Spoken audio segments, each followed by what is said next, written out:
Hey, what's going on, guys? Austin here. And in this episode of The Extra Point, we are going to be taking a look at what grades I'm going to give every NFL team for their draft.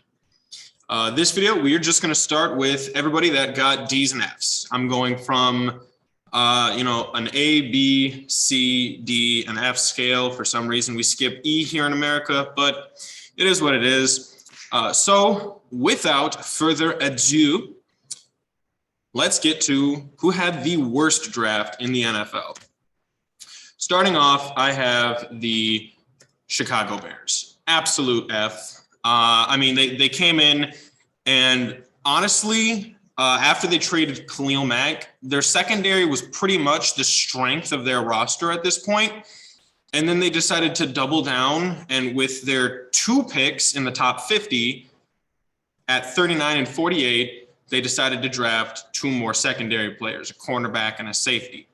Now, Jaquan Brisker is a type of safety who you'd want to take on your roster. However, the Chicago Bears, not only is it a strength for them, but they have incredible holes on their offensive line at their wide receiver position, and they have decent-sized holes at running back, and people kind of like Cole Kmet at tight end, but we'll see.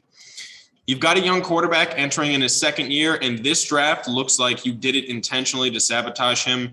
It's pathetic taking your first player to help him at 71 as a wide receiver out of Tennessee, who's probably not even a top 20 receiver in the draft.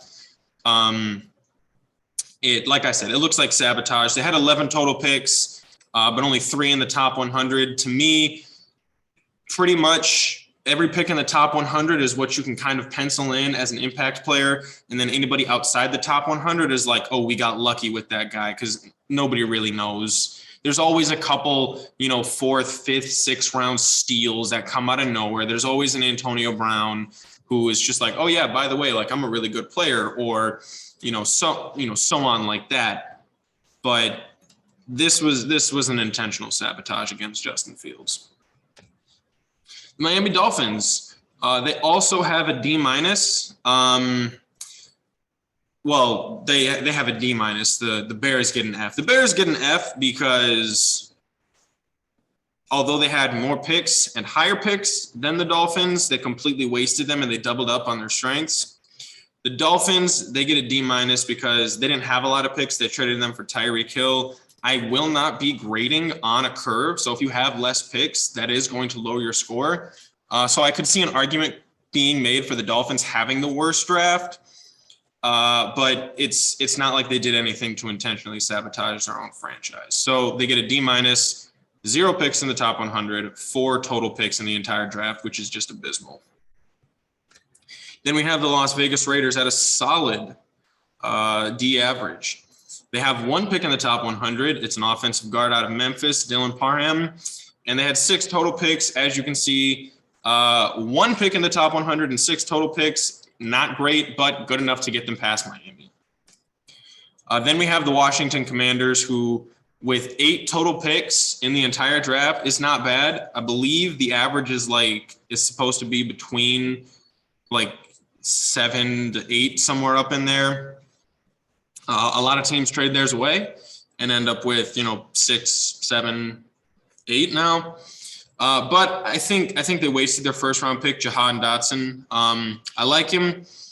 I don't know what kind of a player you'd want to end up taking at 16. Most people didn't have a first round grade on Jahan Dotson. They thought he was a high second round player, like a Christian Watson. But they decided to take him at 16 above Trey Burks, which was really interesting. And then for some reason, they doubled down at pick 47 on the defensive line, when every single first round pick for the last 5 years has been a defensive line or linebacker, like a front 7 player for them. So as good as Fedarian Mathis is, that pick at 47 is kind of weird, especially considering, you've got needs at, a lot of offensive positions. I know you think that you have your number 2 in Jahan Dotson, but you have needs in the secondary. You have needs on the offensive line. And then running back, you have a new young guy I really didn't like this draft. It didn't look set up for success. Before the draft, I said that the Washington Commanders were going to win the NFC East next year, and this abysmal draft has shaken that confidence to the point where I don't even think they come in second. It's still possible with the upgrade at quarterback and the health coming back to their defense, but I don't feel confident in them at all.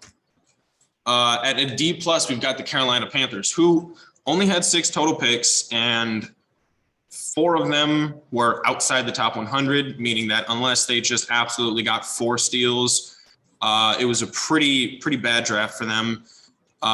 Their first pick was at 6, and their second pick was at 94, which is, a huge gap. So many great depth players are missing out on. Fortunately for them, and the reason why I don't have them lower is because Akeem Ekwonu, the offensive tackle here, is probably going to end up being the best tackle in this draft. He is I think he's a 6'5", like 330-pound just beast with 7-foot long arms, which is absolutely going to be a pivotal player on that offensive line at left tackle, which was a huge need for them on the offensive line. Their offensive line is terrible. But then they have so many other needs. Their wide receivers are weak. Their tight ends are weak. I don't want to say it, but as long as Christian McCaffrey's healthy, the running backs are fine. But Christian McCaffrey gets hurt a lot, so you'd want better running backs. But you have other needs. Like their secondary is pretty good, and their linebackers are good, but the defensive line is not. This was a really, I don't want to say a waste, but it was a poor pick. Like you think at 94, like, oh, we have a guy who almost went in the first round, was talked about as going in the second round. Dropped to us at pick 100. But the thing is, Matt Corral is not a better quarterback than Sam Darnold, and you have huge needs. There's no point in taking a quarterback at 94 who's going to back up when you have other players available that you could draft.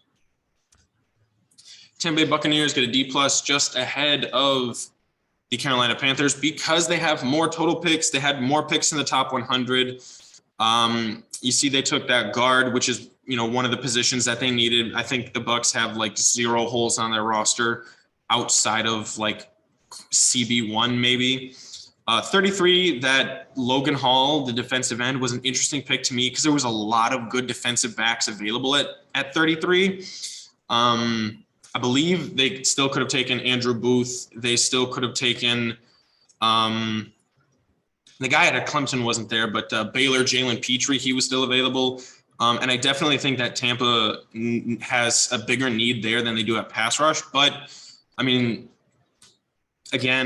they're not worse. They had 8 total picks, 3 in the top 100, which isn't great, but it's not awful. And then the New England Patriots, our last DNF team. They had 10 total picks. They always have a lot of picks. This is the reason why they're so high. But these first 3 picks are, one of the reasons why I have them so low. Cole Strange was a guy who was a projected 3rd, 4th round draft pick. The Rams were scouting him to draft him as their first player at pick, I believe, 104. And so it's crazy to see him going in at the 29th spot. And I'm not going to say that it's impossible that they have a good draft because last year, they drafted Christian Barmore, they drafted Mac Jones, they drafted Ramondre Stevenson. Excellent draft. And a lot of players you didn't see coming. And so it's possible that they just thought that Cole Strange was the best offensive lineman in the draft that nobody was talking about. And they went up and got him. But you got to believe that you could have had him in the 2nd or 3rd round. At 50, they took the fastest wide receiver in the draft, which is like the biggest knock on the Patriots as far as drafting is they never go for fast receivers. And so, if Tyquan Thornton ends up being a Deshaun Jackson type of guy, obviously not that type of longevity, but if he can tilt the field, that'll certainly put a new dynamic to their offense that they haven't had in a long time. And then Marcus Jones, the cornerback out of Houston. I always trust Bill Belichick when it comes to getting cornerbacks. He seems to always have great players in the secondary, no matter whether they're undrafted, free agents, 1st-round picks, 5th-round picks, whatever they are.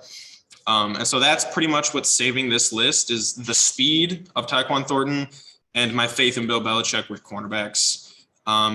and for the record, the Patriots are also very good at drafting offensive linemen, but ever since Dante Scarnecchia retired, they haven't been as good. So, that development is a part of the process. But anyways, like I said, that is all the D grades through the F grades. Be sure to be on the lookout for all of our future videos. We're going to have the C's next, then the B's, and then the few A's that are left of them. See where your team falls. Let me know what you think. And, who's your favorite draft pick? Who's your least favorite draft pick?